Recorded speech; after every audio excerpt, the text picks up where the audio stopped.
Hi, എല്ലാവർക്കും നമസ്കാരം. നമുക്ക് കാര്യത്തെ കിളിക്കൂട്ടിലെ നിധിയുടെയും സുധീഷിൻ്റെയും നാളത്തെ നല്ലൊരു കഥ കേൾക്കാം.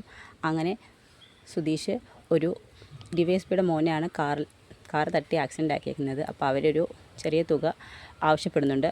കാരണം അല്ലെങ്കിൽ വണ്ടി ഇടിച്ചതിൻ്റെ പേരിൽ കേസ് കൊടുക്കുമെന്നൊക്കെ പറയുന്നുണ്ട്. അങ്ങനെ അവർ ആവശ്യപ്പെടുന്ന തുക 50,000 രൂപയാണ്. പക്ഷേ വലിയ ആക്സിഡൻ്റ് ഒന്നും സംഭവിച്ചിട്ടില്ല. സുധീഷിൻ്റെ ഭാഗത്ത് മിസ്റ്റേക്ക് ഒന്നുമില്ല.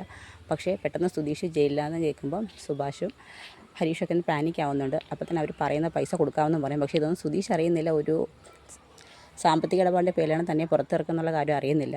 ആ സമയത്ത് സുധീഷ് നിധിക്ക് സ്കൂട്ടി മേടിക്കാൻ കൊടുത്ത കുറച്ച് പൈസ ബാഗിൽ ഇരിപ്പുണ്ടായിരുന്നു. ആ പൈസ ഹരീഷ് എടുക്കുന്നുണ്ട്. അതുകൂടാതെ കുറച്ച് പൈസ സുഭാഷിൻ്റെയിലും കുറച്ച് അഡ്വാൻസ് പൈസ ഹരീഷ് വർക്ക്ഷോപ്പിലെ മുതലാളിയുടെ കയ്യിൽ നിന്നൊക്കെ മേടിക്കുന്നു. അതെല്ലാം കൂടി സ്വരുക്കൂട്ടിയാണ് 50,000 രൂപ സ്റ്റേഷനിൽ കൊണ്ട് കൊടുക്കുന്നത്, കേസ് ഒത്തുതീർപ്പാക്കാൻ വേണ്ടി. അങ്ങനെ പൈസ മേടിച്ച് കേസ് ഒത്തുതീർപ്പാക്കി വീട്ടിൽ വരുന്നുണ്ട്.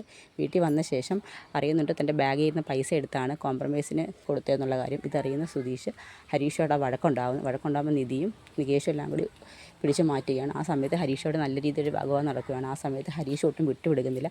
താൻ എല്ലിയുടെ ഒരു പോലീസുകാരൻ്റെ മോനെ കൊണ്ട് ചെന്ന് വണ്ടി ഇടിച്ച് അതിൻ്റെ പേരിൽ ഇത്രയും പ്രശ്നങ്ങളായി, എങ്ങനെയെങ്കിലും കേസ് ഒഴിവാക്കണമെന്ന് കരുതി ഞങ്ങളെ പൈസ കൊടുത്തു, എന്നിട്ട് താനിപ്പോഴും എൻ്റെ നെഞ്ചത്തോട്ട് വഴക്കിന് വരുവാണോടോ എന്നൊക്കെ പറഞ്ഞ് ഹരീഷും സുധീഷുമായിട്ടങ്ങ് വഴക്കാണ്. അല്ലെങ്കിൽ തന്നെ അവർ ചെറിയ കാര്യത്തിനങ്ങ് വഴക്കാണ്. സുഭാഷൊക്കെ പിടിച്ചു മാറ്റാൻ തെല്ലുന്നെങ്കിലും ഒരു തരത്തിലും അതൊരു ഒത്തീർപ്പാവുന്നില്ല. ഇതൊക്കെ പുറത്തിരുന്ന് നമ്മുടെ ഭാസ്കരൻ കേൾക്കുന്നുണ്ട്. ആ സമയത്ത് കയ്യാങ്കളിയിൽ എത്തുമ്പോഴത്തേക്ക് ഭാസ്കരൻ ഇറങ്ങി ചെന്നിട്ട് പറയും, എടാ മണ്ടന്മാരെ, അവൻ്റെ ഭാഗത്ത് തെറ്റില്ലെന്ന് അവൻ എത്ര തവണ പറഞ്ഞു, എന്നിട്ട് അതിൻ്റെ ശരിയും തെറ്റും ഒന്നും ആലോചിക്കാൻ നിങ്ങൾ എന്തിനാണ് അത്രയും വലിയ തുക അവന് കൊടുത്തത്? അവൻ പറഞ്ഞില്ല അവൻ്റെ കയ്യിലുള്ള മിസ്റ്റേക്ക് കൊണ്ടല്ല വണ്ടി ആക്സിഡൻറ്റിൽ പെട്ടത്, മറ്റവനാണ് കൊണ്ട് ചെന്ന് ഓപ്പോസിറ്റ് സൈഡിൽ കൊണ്ട് വണ്ടി ഇടിച്ചത്.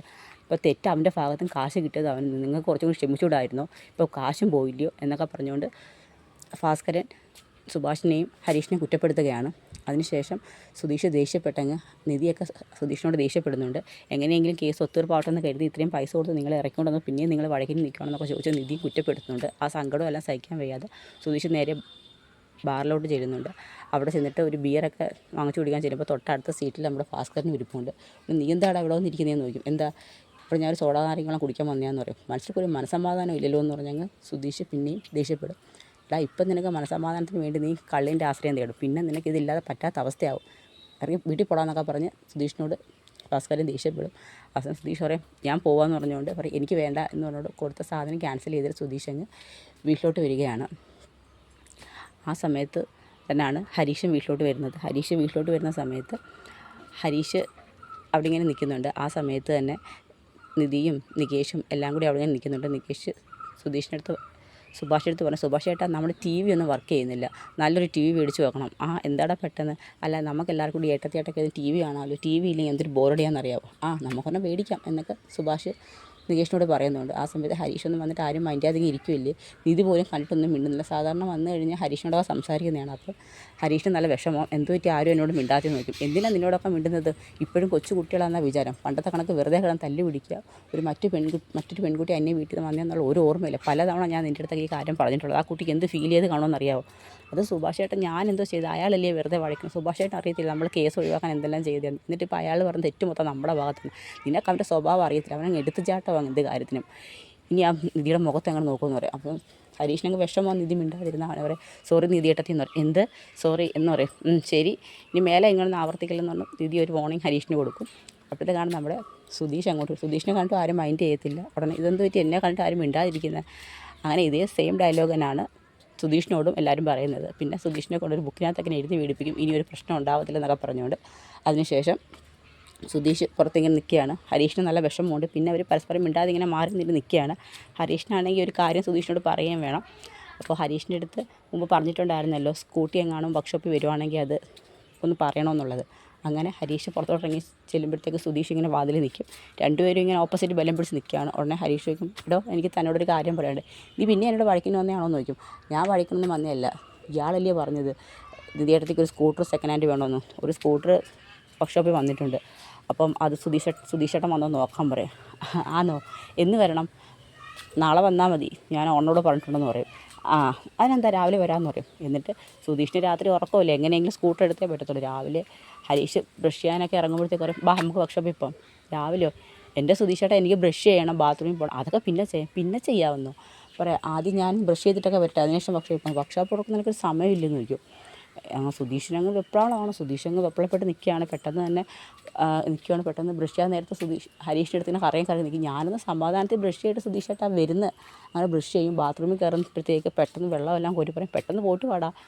അങ്ങനെ പിന്നെ ബാത്റൂമിലൊക്കെ പോയിട്ട് ഇറങ്ങി വരും. ഉടനെ ഹരീഷിനൊക്കെ പറയും, ബാ നമുക്ക് പെട്ടെന്ന് പോവാം എന്ന് പറയും. അങ്ങനെ രണ്ടുപേരും കൂടി നേരെ വർക്ക്ഷോപ്പിലോട്ട് വരികയാണ്. വർക്ക്ഷോപ്പിലോട്ട് വരുന്ന സമയത്ത് അവിടെ ആ ഓണർ വന്നില്ലല്ലോടാ സ്കൂട്ടറുമായിട്ട്, ഇപ്പം വരും, ഞാൻ വിളിച്ചിട്ടുണ്ടെന്ന് പറയും. അങ്ങനെ അദ്ദേഹം വരികയാണ്.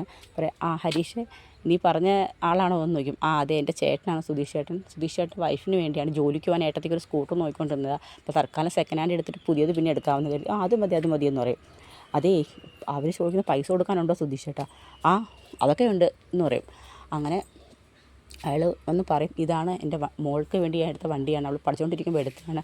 പിന്നെ പഠിത്തം കഴിഞ്ഞപ്പോഴത്തേക്ക് അവളുടെ കല്യാണമായി. പിന്നെ അവൾ പോയപ്പോൾ പിന്നെ വണ്ടിയുടെ ആവശ്യം വന്നില്ല. അപ്പോഴും ഞാനിത് കൊടുക്കാമെന്ന് കരുതിയത്. എത്ര ചേട്ടാ റേറ്റ് എന്നൊക്കെ ചോദിക്കുമ്പോൾ 25,000 രൂപ എന്ന് പറയും. ഉടനെ ശ്രദ്ധിച്ചു, 25,000 രൂപ അത് ഇച്ചിരി കൂടുതലൊന്നും അല്ല. വണ്ടി നല്ല കണ്ടീഷൻ വണ്ടി, നിങ്ങൾ വേണമെങ്കിൽ ഓടിച്ച് നോക്കൂ, ഒരു അപകടം ഉണ്ടാക്കിയിട്ടില്ല. അവൾ നല്ല പൊന്നു പോലെ നടന്നതാണ്. പുതുപുത്തൻ വണ്ടിയാണ്. ഇതിൽ കൂടുതൽ കിട്ടും. പിന്നെ ഹരീഷിൻ്റെ വർക്ക്ഷോപ്പ് ആയതുകൊണ്ട് ഞാൻ ഇത്രയും റേറ്റ് കുറച്ച് കുറഞ്ഞതെന്ന് പറയും. അപ്പം നമ്മുടെ ഹരീഷ് പറയും, സുധീഷേട്ടൻ നല്ല കണ്ടീഷൻ വണ്ടിയാണ്, മറ്റു പ്രശ്നങ്ങളൊന്നുമില്ല, കണ്ട അത്ര സെക്കൻഡ് ഹാൻഡാണെന്നൊന്നും പറയത്തുമില്ല, നമുക്ക് എടുക്കാമെന്ന് പറയും. പൈസ ഇച്ചിരി കുറയുമോ ചേട്ടാ? പൈസ എന്തെങ്കിലും ഇല്ല, 25,000 രൂപ, അതിനകത്തൊരു പൈസ പോലും കുറയ്ക്കത്തില്ലെന്ന് പറയും.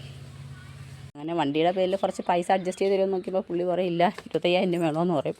ഉടനെ പോയി എന്ത് പറയുന്നു സുധീഷ് ചേട്ടാ, എടുക്കണമെന്ന് ചോദിക്കും. എടുക്കാം, 10,000 രൂപ എൻ്റെ ഉണ്ട്. 10,000 രൂപ 25,000 അല്ലേ അവർ പറയുന്നത്. എന്തായാലും നീ വാന്ന് പറയും. ചേട്ടാ, ഒരു ബിസിനസ് ആകുമ്പോൾ അങ്ങോട്ടും ഇങ്ങോട്ടും ഒരു വിട്ടുവീഴ്ചയൊക്കെ വേണ്ടേ? ഇതിപ്പോൾ ഒരു 10,000 രൂപയുണ്ട്. 10,000 രൂപയോ? ഞാൻ 25,000 രൂപ പറഞ്ഞു. പിന്നെ എന്തിനാ 10,000 രൂപ തരുന്നത്? ചേട്ടാ, ഇപ്പോൾ തൽക്കാലം 10,000 രൂപ ചേട്ടന് തരാം. ഇതിപ്പോൾ വീട്ടിൽ കൊണ്ടുവച്ചാലും ഇത് ഓടിക്കാൻ വേറെ ആരും ഇല്ലല്ലോ. എൻ്റെ കയ്യിൽ തന്നെ എൻ്റെ വൈഫിനെ ഞാൻ ഓടിച്ച് പഠിപ്പിക്കുകയും ചെയ്യാം. ബാക്കി 15,000 രൂപ ഒരാഴ്ചക്കുള്ളിൽ ഞാൻ തരാമെന്ന് പറയും. ഒരാഴ്ചക്കുള്ളിലോ? അത് ശരിയാവത്തില്ല, റെഡി പൈസ തരാമെന്ന് പറഞ്ഞുകൊണ്ടല്ലേ ഞാൻ വണ്ടിയും കൊണ്ട് വന്നതെന്ന് പറയും. ചേട്ടാ, ഒരു കച്ചവടം ആകുമ്പോൾ അങ്ങോട്ടും ഇങ്ങോട്ടൊക്കെ ഒരു വിട്ടുവീഴ്ച വേണ്ടായോ? ഞാൻ ഇപ്പം ഇത് ഹരീഷിൻ്റെ സ്വന്തം അനിയൻ തന്നെ, നമ്മുടെ വർക്ക്ഷോപ്പ് പോയത്. അതൊരു 10,000 രൂപ ഇപ്പോൾ തരാം, ഒരാഴ്ചക്കുള്ളിൽ ബാക്കി 15,000 രൂപയും തരാമെന്ന് പറയും. ഉടനെ ഹരീഷും എന്ന് പറയും, ശരിയാ ചേട്ടാ, 15,000 രൂപ ഒരാഴ്ചക്കുള്ളിൽ തരാം, എന്തായാലും വണ്ടി ഞങ്ങൾ എടുക്കുവാന്ന് പറയും. അങ്ങനെ ശരി, ഹരീഷ് പറയുന്നതുകൊണ്ട് ഞാൻ ഒന്നും പറയുന്നില്ലെന്ന് പറഞ്ഞുകൊണ്ട് പൈസയും കൊടുക്കും. അങ്ങനെ വണ്ടി മേടിക്കും. അങ്ങനെ സുധീഷിനങ്ങ് നല്ല സന്തോഷമാവും. താക്കോലൊക്കെ കൊടുക്കുവാണ്. ഇനി ഇതും കൊണ്ട് വീട്ടിൽ കൊടുത്ത് നിധിക്ക് ഒരു സർപ്രൈസ് കൊടുക്കാം. കാരണം നിധിയുടെ ചെറിയൊരു മൂഡ് ഓഫിലൊക്കെ ഇരിക്കുകയാണ്. നിധിയുടെ പിണക്കമൊക്കെ മാറ്റാം. ഇനി നിധിയെ കൂടുതൽ ഇമ്പ്രസ് ചെയ്യിക്കാനായിട്ട് വണ്ടിയൊക്കെ പഠിപ്പിക്കുമ്പം കുറച്ച് അവർ തമ്മിൽ കൂടുതൽ അടുക്കാമെന്നൊക്കെയുള്ള പ്രതീക്ഷയായിട്ടാണ് സുധീഷ് വണ്ടിയായിട്ട് നേരെ കിളിക്കൂട്ടിലോട്ട് ചെല്ലുന്നത്. അപ്പോൾ അതിൻ്റെയൊക്കെ കഥകളും ഒരു വിശേഷങ്ങളുമായിട്ട് നമുക്ക് നാളെ കാണാം. എല്ലാവർക്കും വീഡിയോ ഇഷ്ടമായെങ്കിൽ ഒന്ന് സബ്സ്ക്രൈബ് ചെയ്ത് സപ്പോർട്ട് ചെയ്യണേ. എല്ലാവർക്കും ഒരു ശുഭദിനം നേരുന്നു. നന്ദി.